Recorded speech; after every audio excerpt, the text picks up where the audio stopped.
Gracias, presidenta. Las rentas mínimas de inserción suponen la última red existente de protección en España y son responsabilidad de las comunidades autónomas. En España contamos con un sistema especialmente complejo. Por un lado, por su naturaleza, tenemos prestaciones contributivas, normalmente ligadas a la seguridad social. Por favor, les ruego silencio, señorías. Continúe, señor Reyero, por favor. Gracias.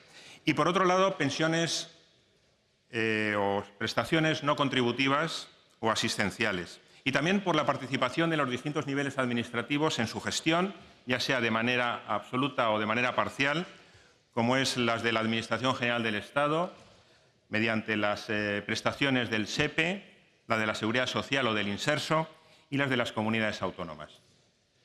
En el caso de la Comunidad de Madrid contamos con una ley desde el año 2001. Como otras veces hemos repetido, la Ley de Renta Mínima de la Comunidad de Madrid es una buena ley. Es una ley que en su momento estableció dos derechos.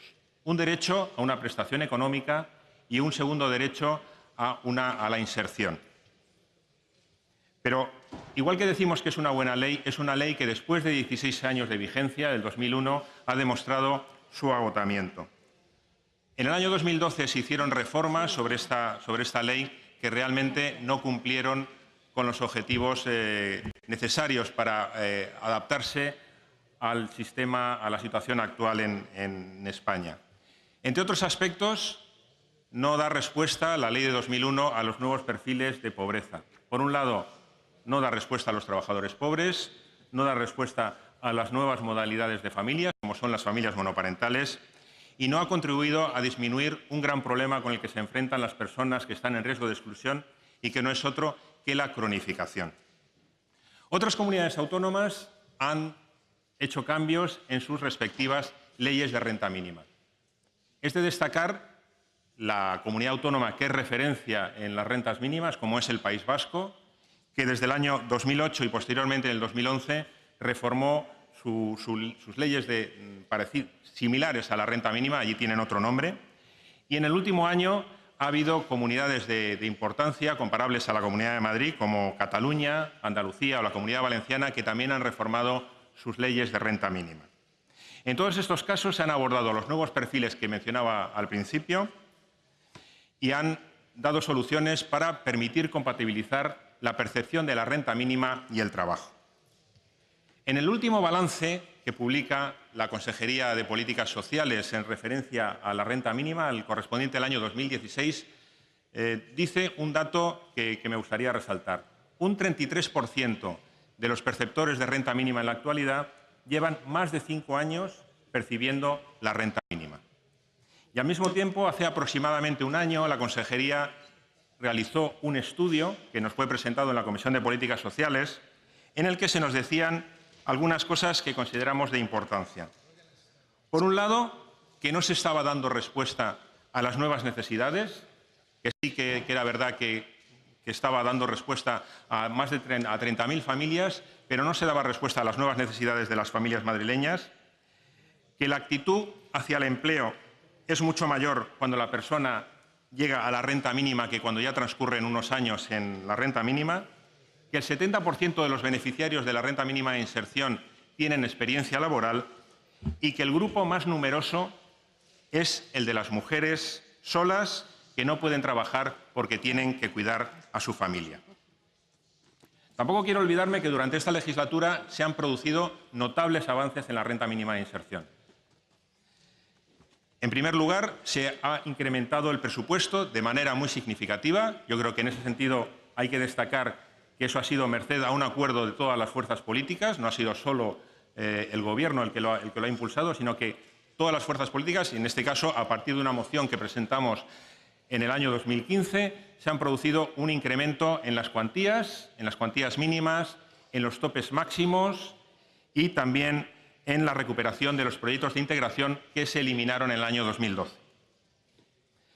El Gobierno de la Comunidad de Madrid lleva anunciando desde hace tiempo una nueva ley de renta mínima y, de hecho, en su estrategia de inclusión lo incluye dentro de su objetivo 19 como la medida 96, en el que habla de la necesidad de reforma de la ley. Y tenemos que que afirmar que existe un amplio consenso en todas las fuerzas políticas de que es necesario esta reforma de esta ley. Y como afirma la ley, la estrategia de inclusión, la renta mínima de inserción requiere mejoras en su planteamiento y en su gestión. Y que no es posible hacer los cambios simplemente mediante modificaciones parciales de la ley de renta mínima actual, sino que es necesario hacer cambios profundos mediante una nueva ley. Por eso hemos presentado una proposición no de ley que simplemente lo que pedimos es que el Gobierno convoque en el plazo de un mes a las entidades sociales, a las entidades locales y a todos los grupos políticos para que comencemos a trabajar en una nueva ley de renta mínima. Y establecemos una serie de objetivos y de principios que entendemos que pueden ser asumidos por todos los grupos presentes en esta Cámara. En primer lugar, que se mantenga la consideración de derecho subjetivo de la renta mínima de inserción. Que se haga una apuesta por la empleabilidad. Yo creo que es algo en lo que debemos trabajar profundamente, en la activación de las personas que se encuentran en esta situación. Y para eso proponemos un sistema de complemento de rentas, como ya se ha realizado en otras comunidades autónomas. Para eso es necesario que haya una participación coordinada de los servicios de empleo y de los servicios sociales. Al mismo tiempo que activamos el empleo de las personas que están en condiciones de encontrar un empleo, tenemos que garantizar el de las que no están en esas condiciones. Y, por lo tanto, también tenemos que reforzar la situación de las personas que tienen grandes dificultades para acceder al mercado de trabajo. Es importante que reforcemos a las unidades familiares con niños a cargo, que tengan menores dentro de la unidad familiar. Y también que demos respuesta a los nuevos modelos de familia, como son las familias monoparentales y también aquellas familias que tienen personas con discapacidad en su seno. Y, finalmente, algo que tenemos que conseguir avanzar es en la simplificación administrativa de todo el sistema, porque aunque también se han producido avances en lo que es la tramitación de la REMI en los últimos años, es necesario que profundicemos en esta simplificación y realmente pensemos en el usuario que se tiene que enfrentar a un proceso de solicitar una prestación como es la REMI. El Partido Popular nos ha presentado una enmienda que lo que hace es sustituir lo que nosotros proponemos de que en el plazo de un mes nos sentemos todos los que tenemos algo que decir, porque en el plazo de 3 meses el Gobierno presente un proyecto de ley. Nosotros lo que hemos propuesto es la primera medida en la cual, como ustedes ven, no ponemos un límite de tiempo, porque consideramos, y es algo que nos han pedido las entidades, quieren participar en la fase previa de elaboración del proyecto de ley, cosa con la cual nosotros estamos de acuerdo. Y por eso creemos conveniente que se les convoque y que comencemos a trabajar con un texto que por supuesto, y desde mi punto de vista, es el que tiene que proponer el Gobierno, que no tiene por qué ser ni el proyecto de ley en su conjunto, sino simplemente aquellas cosas que considera que tiene que trabajar. Pero sí que se dé la voz a las entidades sociales, a las entidades locales y a los grupos políticos para que trabajemos en un texto.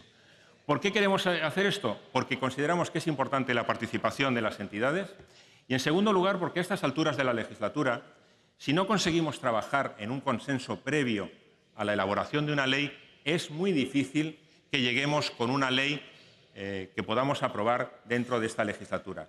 Y es más, si no somos capaces de hacerlo, si hemos trabajado en un consenso con las entidades y con los grupos políticos, estoy convencido que a inicios de la próxima legislatura seremos capaces de sacar adelante una ley como esto. Por eso es por lo que proponemos y consideramos que es conveniente que lo hagamos de esta manera. Y por eso pedimos nuestro voto a nuestra PNL, que lo que pretende es empujar para que trabajemos de manera conjunta en un tema tan importante. Y quiero destacar que, aunque mi grupo busque el consenso, no podemos ocultar nuestra posición como ciudadanos, que es la que aportaremos al debate como partido, y es que queremos hacer compatible la libertad con la igualdad. Porque creemos que es posible, por un lado, garantizar que nadie se quede atrás, con incentivar que cada uno pueda encontrar su propio camino. Nada más y muchas gracias.